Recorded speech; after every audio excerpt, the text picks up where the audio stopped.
everybody, and welcome to the kitchen.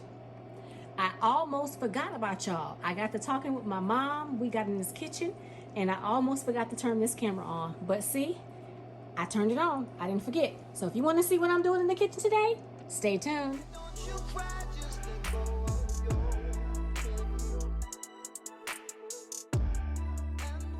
So today, my mom, she bought some watermelons. And she cut the watermelons up and put the rind in the freezer for me. So today I took the rind out and I'm going to attempt to make watermelon jelly.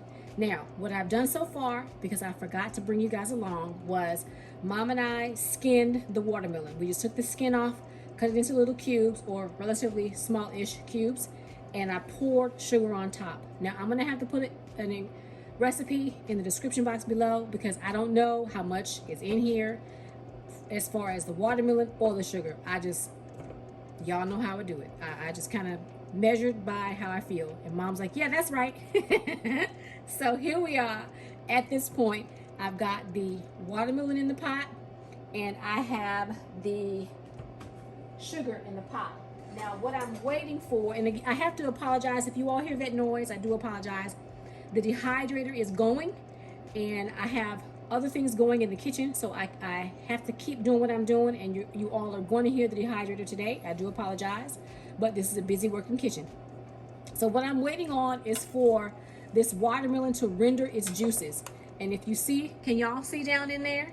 Can y'all see? Let me see if I can turn it this way. Can y'all see that watermelon juice? I am trying to have this watermelon render its juices. And once it renders by half, I am going to turn this on and bring it to a boil. And then I'm going to allow these watermelon rinds to turn translucent. Once it becomes translucent, then we'll go to the next step of the process. So I'm gonna let this sit a little while longer and then I will be back. I am back in the kitchen. And it looks like the watermelon have rendered a tremendous amount of juice. Can you all see that? There's a lot of juice in there. If I turn it this way, maybe you all can see. Can you all see that juice? Lots and lots of juice. What you're waiting for is for your sugar to dissolve and to render all that juice. Now, the recipe that I'm using, I am borrowing a recipe that I found from another content creator. This recipe is, she said, from the 1800s. Her family used to make this exact recipe, so I'm giving it a try. I don't know whether or not I like it. I hope I will like it. My last jelly recipe did not come out well. It came out well, but the taste of it, my family didn't like it. I don't like it either, so I'm trying this one, because I did not want the watermelon rind to go into the compost. I wanted to see if I could actually make a preserve or jelly with it that I really like. So now that this has rendered its juice, the sugar has melted, I'm going to turn my stove on and bring this to a boil.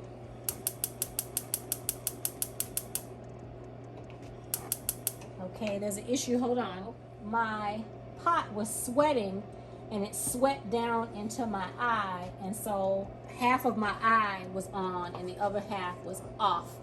And you never want your gas stove to be leaking gas in any way. It's either fully functional or you shut it off. So it's working fine just now, so we're going to bring this up to a boil. You all can see there's steam coming up out the pot.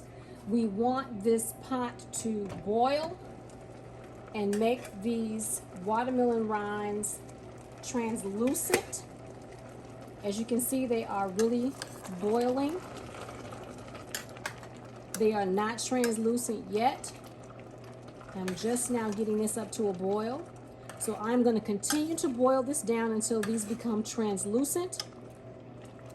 And then I will add the ingredients.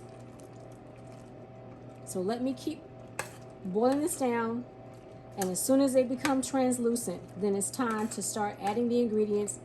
Then I'm going to let this boil for another 30 minutes after I blend this down with the immersion blender. So we're rocking and rolling. The watermelon has been boiling down until the rind, or the watermelon rind, it's not watermelon, it's the rind. It's been boiling down, getting soft, and becoming translucent. And so if you can see that piece right there, it is becoming translucent. It's very soft. I didn't start with a lot of watermelon, so it's losing some of its liquid. So what I'm going to do now is I'm going to turn it down. Actually, it's on medium, but I'm going to turn it down on low for right now. I'm going to use my immersion blender, and as you can see, it is turning translucent. Now I'm going to use my stick blender, my immersion blender, and I'm going to blend this down. This is going to be loud, so I'm going to turn the volume down, and I'm going to blend this down. I'm going to leave a little bit of chunk in here to make it kind of like a preserve. So let me start blending.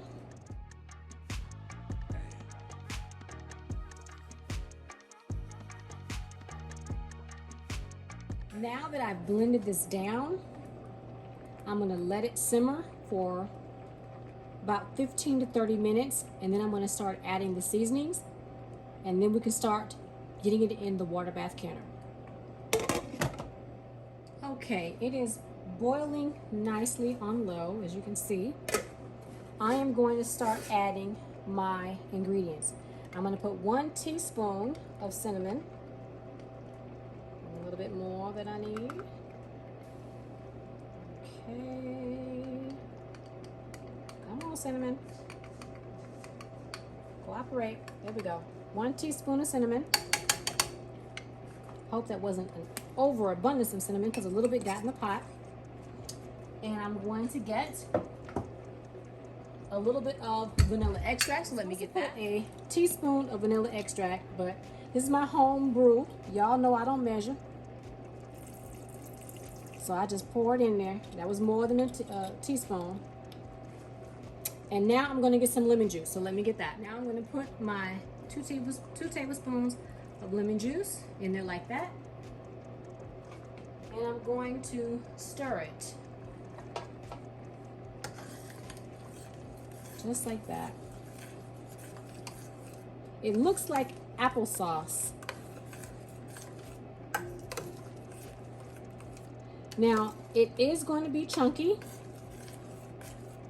This is kind of like a preserve, or what do they call it? A conserve.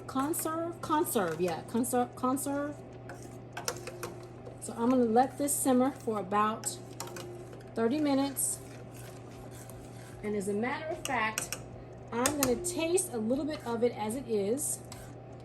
I'm going to put some in the little container. And that way I can say what it tastes like. I'm going to let it cool off a little bit. And I'm just going to take a little bit of it like that. Put it in there like that. Let it cool off. And I'll taste that. But it smells really good. And the watermelon rinds are very, very soft. So even if I get a big chunk, which I highly doubt I will, I hope I don't, it should be tasty. The juice tasted really sweet to me, but we'll see how it tastes with all the ingredients in it. So let me let this simmer for about 30 minutes or so, and then I will begin to jar this up.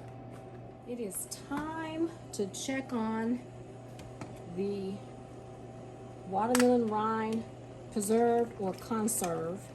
As you can see, it is getting thick. It's getting thick. It's ready to jar up. So let's jar this up. Let's put this out of the way. Back over there like that. I'm going to turn this down to low because I don't want it popping on me. I have my jar ready over here. Can you all see? Hope you guys can see. I have my jar ready, and I am just going to start ladling. Let me take this hot pad off. Put that out the way.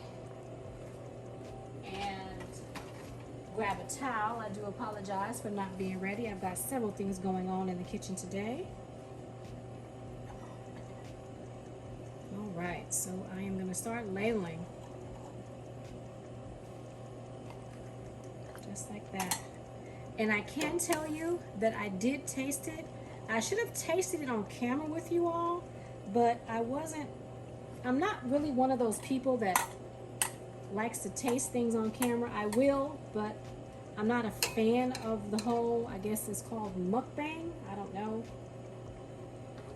But I'm not a huge fan of it, so I didn't do it. But it does taste, it tastes good. So I'm going to debubble. It is something that I would make again.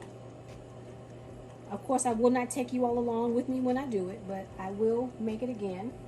As a matter of fact, I need to put a towel down here so that I don't make a mess all over the place, because this is a bit sticky. And I'm going to get some vinegar, switch out my jar, wipe off the rim, bearing in mind this is hot. It does have some sticky on there, so I'm going to do that again.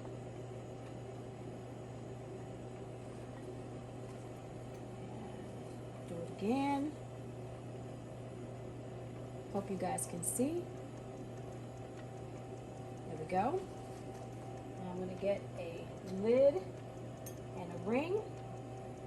And I have washed all of the lids and rings. I don't like the way that one looks. I'm going to get another one. They are a little wet. There we go.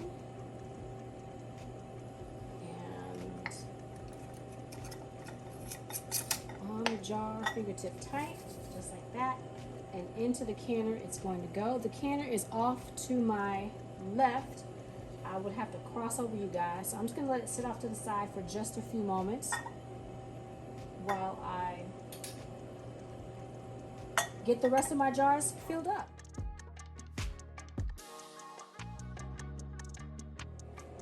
The canner is coming up to temperature. It's nice and warm. It's beginning to steam. I can see small bubbles coming from the bottom, so I am now going to be able to put my jars in. I have 3 4-inch jars and 3 8-inch jars. I'm sorry, 8 ounce. 3 4-ounce and 3 8-ounce jars. And what I can say about this particular conserve or jam or whatever they're calling it, because I'm seeing a couple of different terms. Some people are calling it jelly, but it's too thick to be an actual, with all the fruit in it, it's too thick, I think.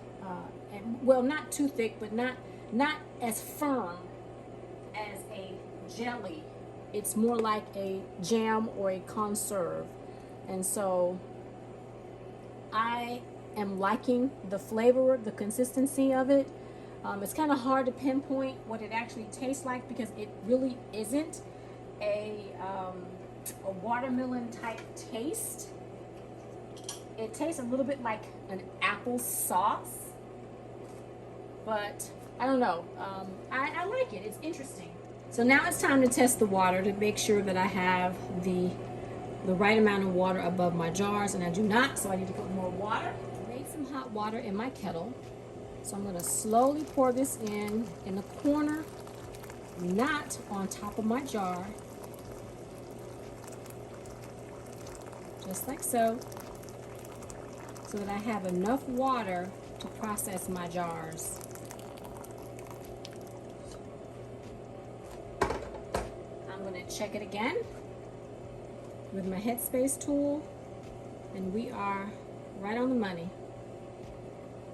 Right on the money. So I'm going to let this come up to boil, and then I'll start my timer for 10 minutes. The timer has just gone off. So now I turn the stove off and let this cool down for about 5 minutes, and allow the steam to come out of the canner. Then I'll get them on the counter and I'll bring you back. The jars have been sitting in the canner long enough, so it's time to take the canner lid off, making sure that none of that condensation on the top of that lid is going to drop onto my feet. Now I'm going to take my jars out. As before I do that, let me get a hot mitt so that I can show you all what the jars look like. I don't want to hold that above my hand in the event that it slips or it drips. But can you guys see how beautiful that is? And I do not tip my jars. It's important not to tip your jars. Even if there's water on the top, that water will dry, but you do not want to tip your jars and possibly prevent your jars from sealing. So I never worry about the water on the top of my jars. But this is a very tasty conserve and or preserve. And I'm happy that I went ahead on and decided to use the watermelon rind that my mom cut up and saved for me. So I will be making this again to have more of it on the shelf because I think this is going to be a hit. And I made these 4-ounce jars to give them away as little taste testers. And that's it, everybody. I want to thank you for joining me in my kitchen this evening. I do apologize for all the noise in the background. It has been a very busy preservation weekend. I've had several weekends like that, and I will have several more. So again, thank you for joining me in the kitchen. I hope you enjoyed this recipe. Don't forget to check out the description box below. I will leave a link as to where I got this recipe so that you can make it for yourself. And if you have not subscribed to my channel, consider subscribing to my channel. And I hope to see you in the next video. Bye for now.